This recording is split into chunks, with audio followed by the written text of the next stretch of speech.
To my channel. I hope आप लोग को वीडियोज अच्छे लग रहे हैं, तो please like share and subscribe करना ना भूलिए। आज का जो हमारा टॉपिक है उसमें हम लोग देखने वाले destination net inside the central net.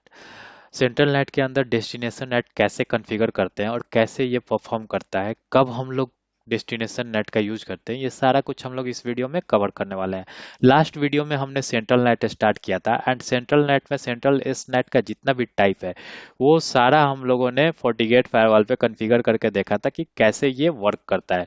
तो चलिए आज के टॉपिक की तरफ हम लोग मूव करते हैं, जो कि है हमारा डेस्टिनेशन नेट। तो जब भी हम डेस्टिनेशन नेट की बात करते हैं सेंट्रल नेट के अंदर, तो इसको किस नाम से जानते हैं हम लोग? डेस्टिनेशन नेट को हम लोग D net and virtual IP के नाम से भी जानते हैं। अब ये कहाँ मिलता है आपको देखने को, तो मैं करता हूँ, चलता हूँ अपने फायरवॉल पे। फायरवॉल पे मैं लॉगिन करके आपको दिखाता हूँ।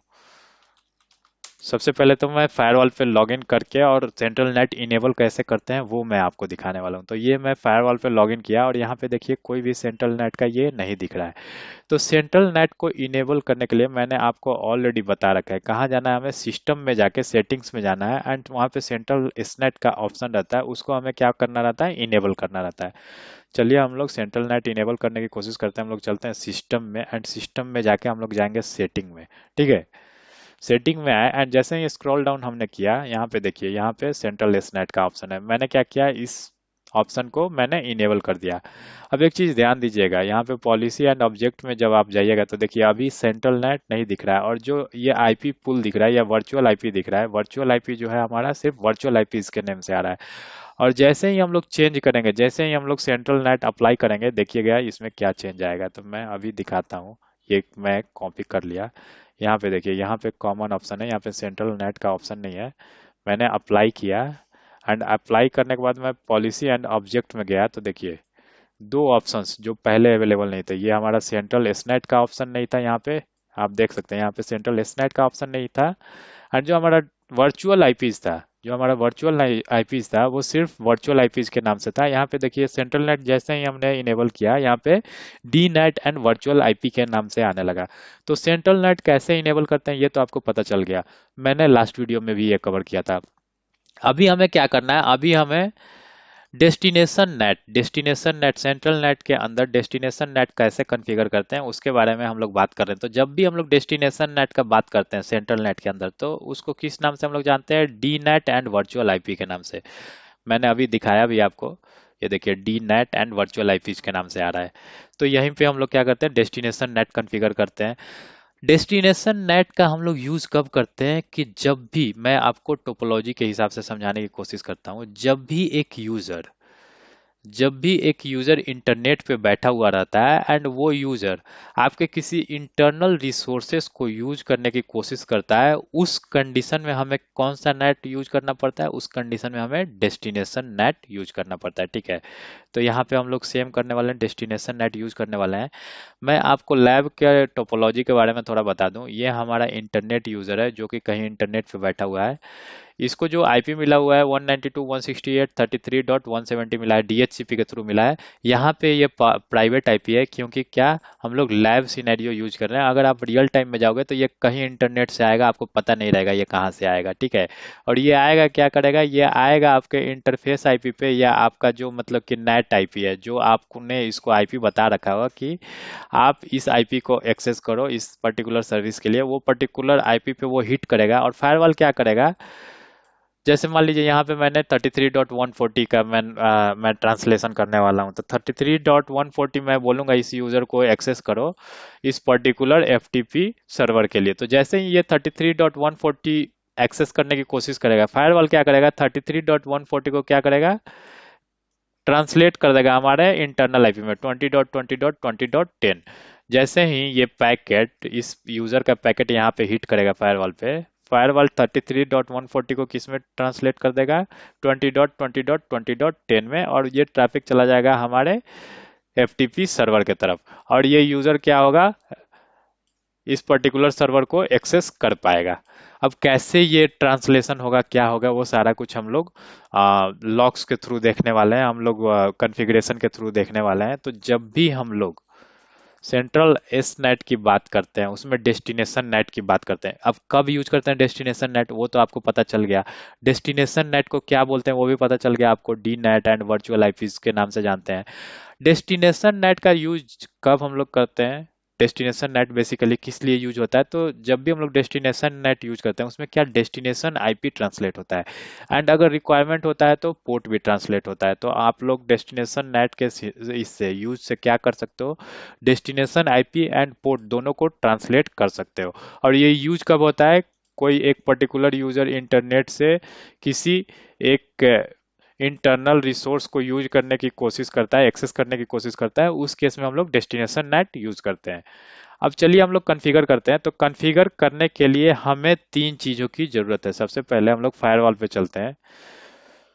जब भी हम लोग क्या करेंगे, डेस्टिनेशन नेट कॉन्फ़िगर करेंगे सेंट्रल नेट में, तो सबसे पहले तो हमें क्या, आपको मैंने बता रखा है, सबसे पहले हमें किस चीज की जरूरत पड़ेगी, सबसे पहले हमें पॉलिसी की जरूरत पड़ेगी। अगर मैं यहाँ पे लिखता हूँ, मेरा राइटिंग यहाँ पे थोड़ा इधर उधर रहेगा, क्योंकि सबसे पहले हमें क्या चाहिए, पॉलिसी चाहिए, ठीक है।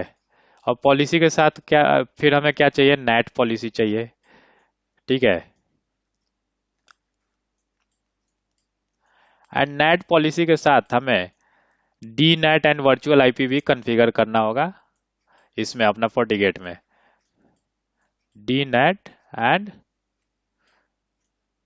वीआईपी, इसको बेसिकली विप के नाम से जानते हैं, इसको वर्चुअल आईपीज के नाम से भी जानते हैं हम लोग, ठीक है। तो ये तीन चीज आपको कॉन्फ़िगर करना होगा। तो सबसे पहले मैं टोपोलॉजी पे चलता हूँ। अगर ये इंटरनेट का यूजर हमारे इंटरनल सिस्टम को यूज करेगा तो कहाँ से हमारा ट्रैफिक आएगा, सबसे पहले हमारा ट्रैफिक आएगा पोर्ट 1 पे, जो कि हमारा वैन पोर्ट है।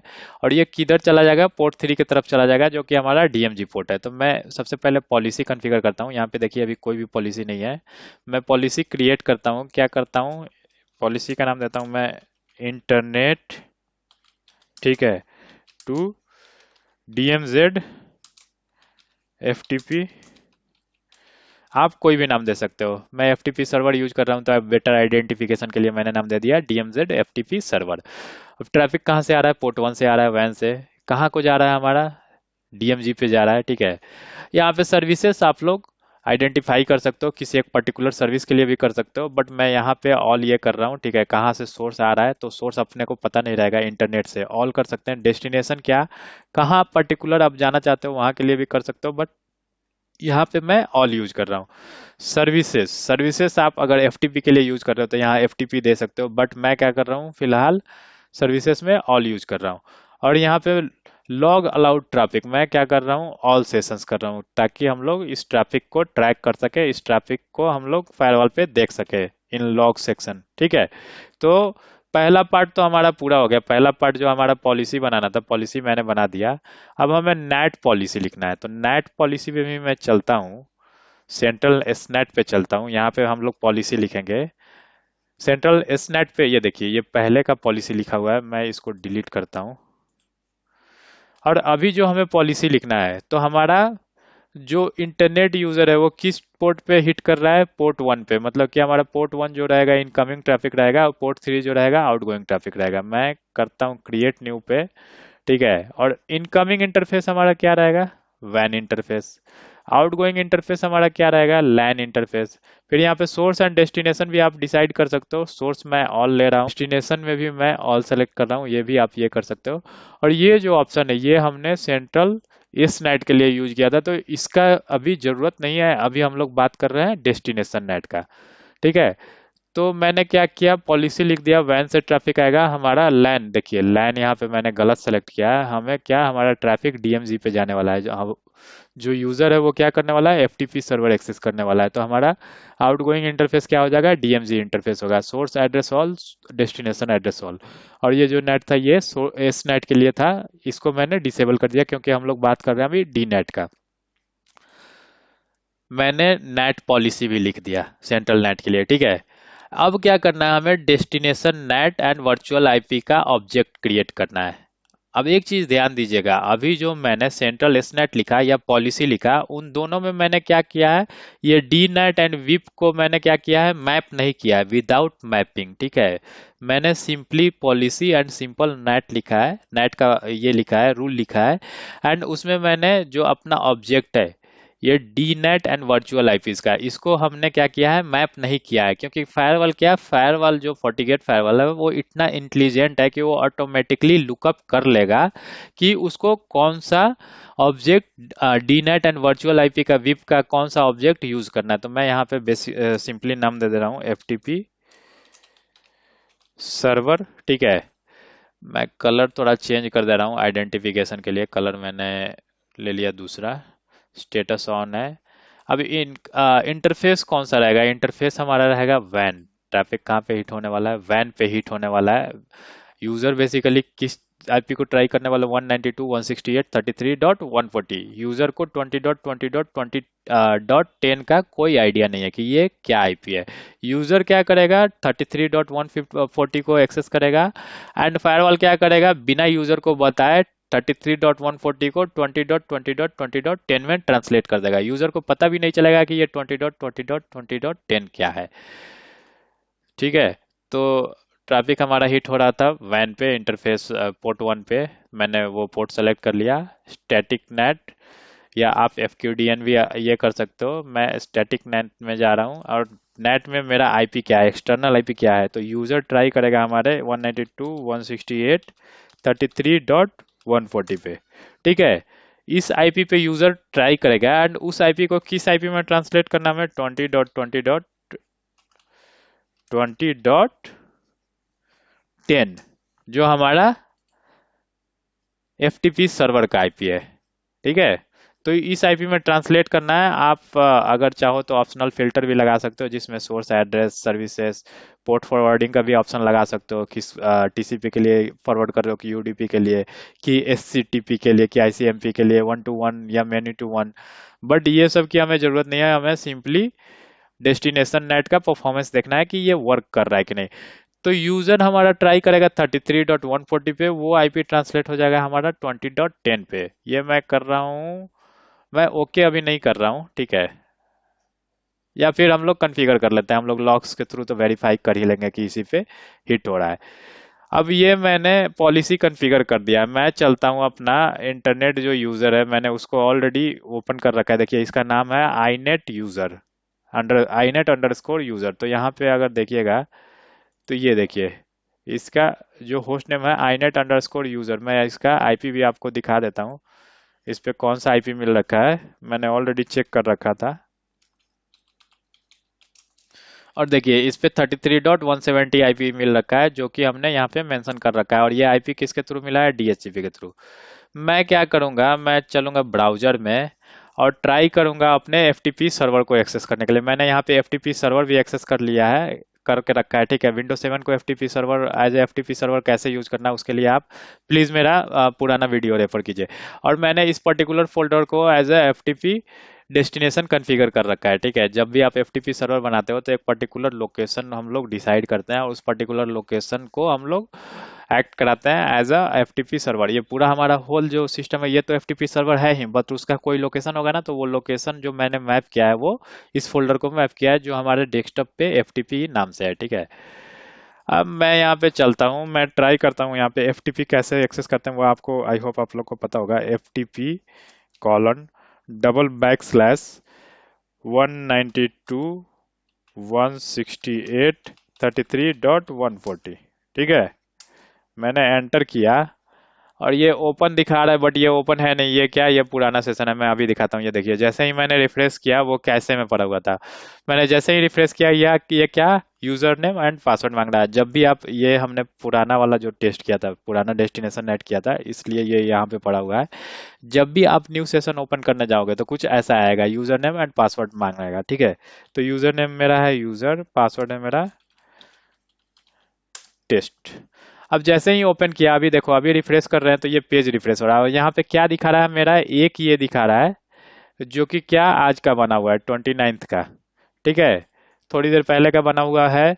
और एक ही ये दिखा रहा है, फाइल दिखा रहा है। अब हम लोग ये करते हैं, आइडेंटिफाई करते हैं। ये मैं इस साइड में रखता हूँ इंटरनेट यूजर को, और दूसरे साइड में मैं क्या करता हूँ, अपने विंडोज सर्वर को ले लेता हूँ, एफटीपी सर्वर को ले लेता हूँ। अब देखिए यहाँ पे जो हमारा सर्वर है उसमें भी क्या है, न्यू ब्रीफकेस करके एक फाइल है, और यहाँ पे जो आपको दिख रहा है फाइल नेम, वो भी एक न्यू ब्रीफकेस है। मैं क्या करता हूँ, यहाँ पे एक नया फाइल बनाता हूँ। उस फाइल का नाम मैं बनाता हूँ, टेक्स्ट डॉक्यूमेंट बनाता हूँ, और टेक्स्ट डॉक्यूमेंट में मैं एबीसी फाइल बनाता हूँ, ठीक है। अब यहाँ पे मैं रिफ्रेश करके देखता हूँ, ये देखिए टेक्स्ट डॉक्यूमेंट में एबीसी नेम से एक टेक्स्ट डॉक्यूमेंट बन गया। अब इस अगर डॉक्यूमेंट को ओपन करना है, आप इस पे क्लिक करोगे तो डाउनलोड हो जाएगा बेसिकली, ठीक है। मैं क्या करता हूँ, बैक कर लेता हूँ। वो मैंने सेपरेट एक पूरा वीडियो बना रखा है, तो वो आप वहां से देख लेना, ठीक है। आपको ये पता चल गया कि ये जो हमारा एफटीपी सर्वर था, वो हमारा यूजर एक्सेस कर पा रहा है, एंड किस इससे आईपी से कर पा रहा है, 192.168.33.140 से कर पा रहा है। अब हम लोग चलते हैं, इसमें फायरवॉल पे चलते हैं, और फायरवॉल पे चल के हम लोग क्या करते हैं, डैशबोर्ड पे चलते हैं, एंड 40 व्यू सेशंस में चलते हैं। 40 व्यू सेशंस में जाएंगे एंड देखेंगे कि क्या दिख रहा है। यहाँ पे देखिए, यहाँ पे दिख रहा है 192.168.33.170 जो आईपी है, वो किसके लिए रीच आउट कर रहा है, 192.168.33.140, 33.140 के लिए ये हमारा इंटरनेट यूजर रीच आउट कर रहा है इसको। ये 20.20.20.10 का कोई भी आइडिया नहीं है। और ये देखिए यहाँ पे जो सोर्स नेट का टैब है वो खाली है, मतलब हमारा एस नेट नहीं हो रहा है, ठीक है। अब मैं डेस्टिनेशन नेट कैसे हो रहा है वो भी मैं आपको दिखा देता हूँ। मैं चलता हूँ लॉग्स में, लॉग एंड फॉरवर्ड ट्रैफिक में जाता हूँ, एंड ये देखिए ये जो हमारा दिख रहा है, ये 55 सेकंड पहले का दिख रहा है। मैं इस पे क्लिक करता हूँ एंड डिटेल्स पे क्लिक करता हूँ। जैसे ही डिटेल्स पे हम लोग क्लिक करेंगे, जैसे ही डिटेल्स पे हमने क्लिक किया, यहाँ पे अगर आप देखोगे, थोड़ा बेटर मैं स्क्रीनशॉट ले लेता हूँ, तो ये देखिए हमारा जो सोर्स आईपी वो क्या है, 33.170, जो कि क्या है, हमारा इंटरनेट यूजर का आईपी है, ठीक है। उसके बाद हमारा जो डेस्टिनेशन आईपी है वो यूज कर रहा है, जो हमारा यूजर है 33.140। बट यहाँ पे आपको नैट आईपी का भी सेक्शन दिख रहा है, और वो नेटेड आईपी क्या है, 20.20.20.10।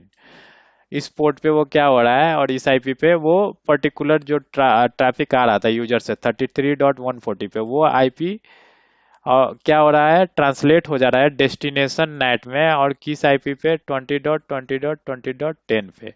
तो नेट हमारा सही से वर्क कर रहा है। और देखिए डेस्टिनेशन इंटरफेस हमारा क्या है, डीएमजी पे, जहाँ पे हम लोग भेजना चाहते थे, ठीक है। डीएमजी इंटरफेस पे जाके, और ये सर्वर को भी एक्सेस कर पा रहा है, वो मैंने आपको ऑलरेडी दिखा दिया।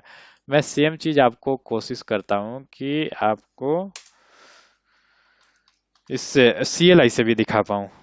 सीएलआई को मैंने एक्सेस किया, और यहाँ पे कमांड चलाएंगे, गेट सिस्टम सेशन लिस्ट, ठीक है। गेट सिस्टम सेशन लिस्ट जैसे ही हम लोग चलाते हैं, अब देखिए यहाँ पे हमारा सेशन ये हो गया है, टाइम आउट हो गया है। मैं फिर से सेशन ये करता हूँ, इंटरनेट यूजर पे गया है, और मैं यहाँ पे इसको रिफ्रेश करता हूँ,